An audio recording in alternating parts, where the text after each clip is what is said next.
बिहार के भागलपुर पहुंचे पीएम मोदी, चुनावी राज्य को 24,000 करोड़ की परियोजनाओं की सौगात दी। भागलपुर से पीएम मोदी ने जारी की किसान सम्मान निधि की 19वीं किस्त। 9 करोड़ 80 लाख किसानों के खाते में पहुंचा पैसा। बिहार के किसानों को 1600 करोड़ रुपए मिले। पीएम मोदी का लालू यादव पर बड़ा अटैक, बिना नाम लिए कहा पशुओं का चारा खाने वाले किसानों के हालात नहीं बदल सकते। कांग्रेस ने भी किसानों को उनके हाल पर छोड़ा। प्रधानमंत्री बोले कि पहले किसान यूरिया मांगते थे तो लाठी मिलती थी, हमने यूरिया की कालाबाजारी रोककर किसानों का जीवन आसान बनाया, बिचौलियों के सिस्टम को खत्म कर दिया।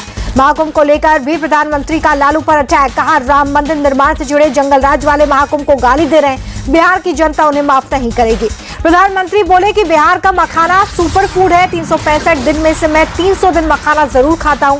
बिहार के मखाने को अब दुनिया के बाजार में पहुंचाना है। भागलपुर में प्रधानमंत्री के मंच पर पहुंचे मुख्यमंत्री नीतीश कुमार, कहा मोदी जी के नेतृत्व में देश का विकास हो रहा है, बिहार की तरक्की में पीएम मोदी का पूरा साथ मिल रहा है। नीतीश कुमार ने जंगल राज की याद दिलाई, कहा 2005 से पहले लोग घर से निकलते नहीं थे, राजधानी पटना में सिर्फ 8 घंटे ही बिजली आती थी। नीतीश बोले कि पहले बिहार में हिंदू मुसलमान के झगड़े होते थे, हम जाति धर्म देखे बिना समाज के हर वर्ग के लिए काम करते हैं। तेजस्वी यादव ने ट्वीट कर लिखा, चुनावी वर्ष में आगामी कुछ महीनों तक पीएम मोदी को बिहार और बिहारियों की गजब चिंता सताएगी। तेजस्वी यादव को गिरिराज सिंह ने दिया जवाब, बोले प्रधानमंत्री का भागलपुर दौरा एक बड़ा मैसेज है, पिछली सरकारों ने किसानों को ठगा, डबल इंजन सरकार में बिहार आगे बढ़ रहा है। आईआईटी मंडी के स्थापना दिवस पर पहुंचे राजनाथ सिंह, दुनिया का तीसरा सबसे बड़ा स्टार्टअप इकोसिस्टम बनकर उभर रहा है भारत। प्रियंका गांधी ने पीएम मोदी को लिखी चिट्ठी, वायनाड त्रासदी को लेकर राहत पैकेज को ग्रांट में बदलने की मांग की। दिल्ली की पूर्व मुख्यमंत्री आतिशी का दावा, बीजेपी ने सीएम ऑफिस से बाबा साहब और भगत सिंह की तस्वीर हटाई, इससे बीजेपी की दलित विरोधी मानसिकता जग जाहिर हुई। आतिशी का दावा गलत निकला, सीएम दफ्तर से आई तस्वीरों में साइड वॉल पर दिखी बाबा साहब और भगत सिंह की तस्वीरें, सामने की दीवार पर महात्मा गांधी, राष्ट्रपति और प्रधानमंत्री की भी तस्वीर लगी। दिल्ली विधानसभा में पहले ही दिन हंगामा, आतिशी ने सीएम ऑफिस से अम्बेडकर और भगत सिंह की तस्वीर हटाने का मुद्दा उठाया। स्पीकर बोले विपक्ष का व्यवहार निंदनीय, अराजकता बर्दाश्त नहीं की जाएगी। फोटो विवाद को लेकर सीएम रेखा गुप्ता का बयान, बोली बाबा साहब के प्रति मेरे मन में सम्मान है, मैं जनता के प्रति जवाब दे, विपक्ष को जवाब देना मेरा काम नहीं। विधानसभा में विपक्ष के हंगामे पर भड़के बीजेपी विधायक तरविंदर सिंह मारवा, बोले इनकी 10-10 गाड़ियां चली गई, इनके पैसे चले गए इसलिए हंगामा कर रहे हैं। दिल्ली विधानसभा के अध्यक्ष बने विजेंद्र गुप्ता, सीएम रेखा गुप्ता ने विजेंद्र के नाम का प्रस्ताव रखा, मनजिंदर सिंह सिरसा ने समर्थन किया। विजेंद्र गुप्ता के स्पीकर बनने पर सीएम रेखा गुप्ता ने बधाई दी, कहा आपके साथ इस सदन में बहुत गलत व्यवहार हुआ, उम्मीद है आपके रहते इस सदन में किसी और के साथ ऐसा नहीं होगा।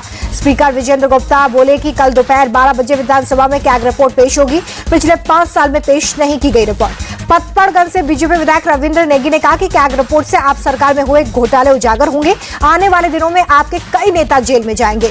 दिल्ली विधानसभा का सत्र हुआ शुरू, प्रोटेम स्पीकर अरविंदर सिंह लवली ने नवनिर्वाचित विधायकों को शपथ दिलाई। दिल्ली विधानसभा सत्र को लेकर आतिशी ने कहा कि हम विधानसभा में जनता की आवाज बनेंगे, पहली कैबिनेट में बीजेपी ने वादे पूरे नहीं किए।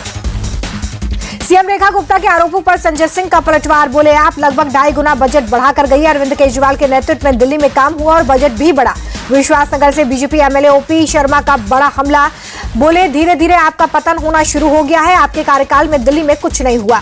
दिल्ली में मुख्यमंत्री ऑफिस के बाहर नेता प्रतिपक्ष आतिशी और आप विधायकों का प्रदर्शन, महिला सम्मान योजना लागू करने की मांग। आतिशी ने सीएम रेखा गुप्ता से की मुलाकात के बाद बोली सीएम ने 8 मार्च तक महिला सम्मान योजना लागू करने का आश्वासन दिया है।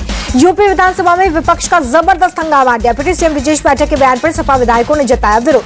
सपा विधायकों ने ब्रजेश पाठक के खिलाफ सदन में नारेबाजी की, कई विधायक धरने पर बैठे। स्पीकर ने एसपी विधायकों को बाहर जाने के लिए कहा। ब्रजेश पाठक ने सदन में मुलायम सिंह को लेकर टिप्पणी की थी, सपा विधायकों ने इस्तीफे की मांग की है। सीएम योगी का समाजवादी पार्टी पर अटैक, सनातन की सुंदरता समाजवादियों की नजर नहीं आती, सपा के अंदर सनातन के लिए श्रद्धा नहीं, इसलिए गैर सनातनी को कुंभ का जिम्मा सौंपा था। सीएम योगी ने कहा कि सपा को महाकुंभ में गंदगी दिखती है, अयोध्या को लेकर भी विपक्ष ने झूठे आरोप लगाए हैं। नेता प्रतिपक्ष ममता प्रसाद पांडे ने सीएम योगी की चुटकी ली, बोले अच्छा लगा कि नेता प्रतिपक्ष अब समाजवादी से सनातनी हो गए हैं। राजस्थान विधानसभा के बाहर जबरदस्त हंगामा, कांग्रेस विधायकों ने किया घेराव, इंदिरा गांधी पर टिप्पणी को लेकर हुआ प्रदर्शन। प्रदर्शनकारियों को रोकने के लिए पुलिस ने बैरिकेडिंग की, कई कार्यकर्ता पुलिस से भिड़ गए, पुलिस ने वाटर कैनन का इस्तेमाल किया। 6 विधायकों के निलंबन को लेकर भी कांग्रेस का प्रदर्शन, 4 दिनों से विधानसभा में धरने पर बैठे हैं कांग्रेसी। कांग्रेस नेता राशिद अल्वी की पार्टी को सलाह, कहा जमीन से जुड़े नेताओं को नजरअंदाज करने से नुकसान होगा। पश्चिम बंगाल सरकार ने राज्य भर के रेसिडेंट डॉक्टर्स की सैलरी 10 से 25 हजार रुपए बढ़ाई, मुख्यमंत्री ममता बनर्जी का ऐलान। राजस्थान के मंत्री किरोड़ीलाल मीणा के फोन टैपिंग के आरोप पर गृह राज्य मंत्री का जवाब, कहा सरकार किसी का फोन टैप नहीं करा रही है, मैं जिम्मेदारी से सदन में बोल रहा हूं।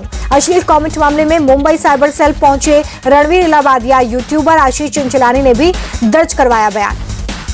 नादिर शाह की हत्या मामले में दिल्ली पुलिस का एक्शन, हाशिम बाबा की पत्नी जोया खान को स्पेशल सेल ने कोर्ट में पेश किया, 3 दिन की पुलिस रिमांड मिली।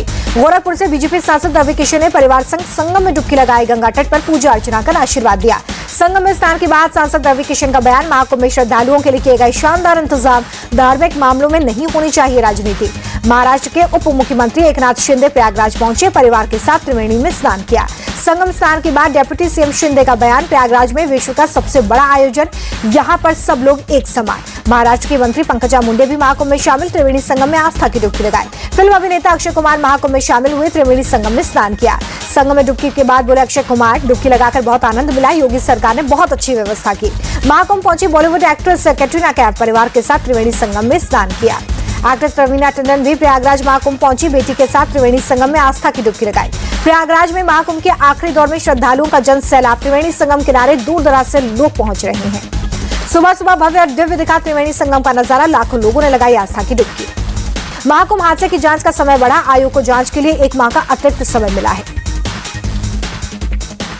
मध्य प्रदेश के रीवा में अतिक्रमण के खिलाफ एक्शन, जीराहुला कॉलोनी में सड़क किनारे अवैध घरों पर निगम का बुलडोजर चला।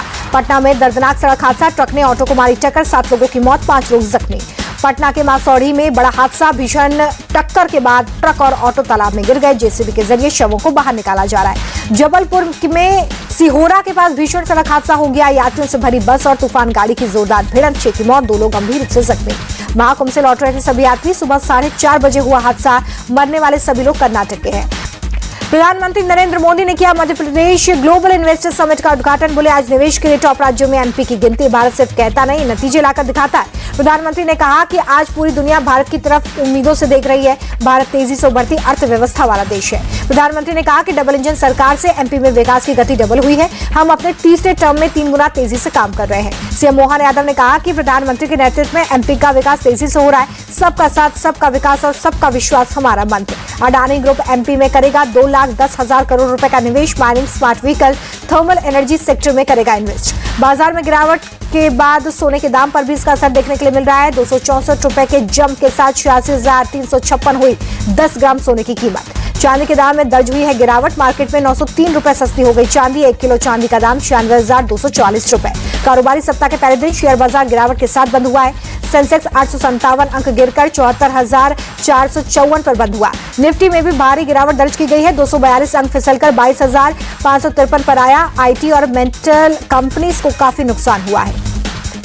यूएस डॉलर के मुकाबले रुपए का भाव 4 पैसे गिर गया है, 1 डॉलर की कीमत 86 रुपए 72 पैसे हुई। बाजार में फ्लक्चुएशन का है, पेट्रोल डीजल की कीमतों पर कोई असर नहीं, अधिकतम 1 लीटर पेट्रोल की कीमत 104 रुपए बनी रही। चेन्नई में सबसे ज्यादा 92 रुपए प्रति लीटर है डीजल का दाम। ICC player of the match award में विराट कोहली की धूम, पाकिस्तान के खिलाफ शतकीय पारी के बाद 14वीं बार मैन ऑफ द मैच का खिताब जीता।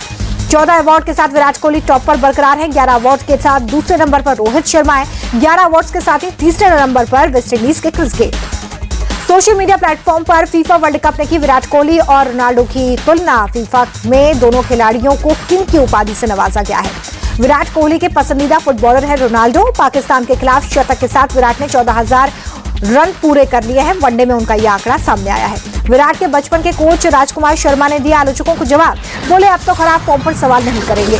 राजकुमार शर्मा बोले कि विराट हमेशा से बड़े मैच के खिलाड़ी हैं, बड़े मैचों में बेहतरीन प्रदर्शन करते हैं विराट, दुबई में देश का नाम रोशन किया। चेन्नई सुपर किंग्स ने श्रीधरन श्रीराम को बनाया टीम का असिस्टेंट गेंदबाजी कोच, सीजन 18 में चेन्नई के साथ आएंगे नजर, फ्रेंचाइजी ने दी जानकारी। चेन्नई सुपर किंग्स के चीफ कोच स्टीफन फ्लेमिंग और बल्लेबाजी कोच माइकल हसी के साथ काम करेंगे श्रीधरन श्रीराम। आर अश्विन, रविंद्र जडेजा और श्रेयस गोपाल को देंगे गेंदबाजी के टिप्स। भारत के खिलाफ मिली करारी हार के बाद गुस्से में पाकिस्तान के पूर्व क्रिकेटर्स, पूर्व गेंदबाज शुएब अख्तर ने बाबर आजम को फ्रॉड कहा, बोले पाकिस्तान ने गलत हीरो चुना। शुएब अख्तर बोले कि बर्बादी की तरफ पाकिस्तानी टीम, पीसीबी को लेने होंगे सख्त फैसले, सीनियर प्लेयर्स को बाहर का रास्ता दिखाना होगा। 26 फरवरी को रणजी ट्रॉफी का पहला मैच है, विदर्भ और केरल की होगी भिड़ंत।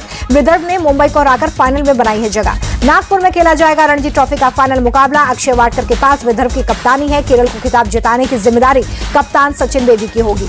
न्यूजीलैंड के खिलाफ बांग्लादेश के ओपनर तमजीद हसन का फ्लॉप शो, 24 रन बनाकर आउट। बांग्लादेश के खिलाफ न्यूजीलैंड ने किए 2 बड़े बदलाव। नाथन स्मिथ की जगह काइल जेमिसन की प्लेइंग 11 में एंट्री हो गई है। 25 फरवरी को आईसीसी मेंस चैंपियंस ट्रॉफी में आमने सामने होंगे ऑस्ट्रेलिया और दक्षिण अफ्रीका। सेमीफाइनल में जगह बनाने पर होगी दोनों टीमों की नजर।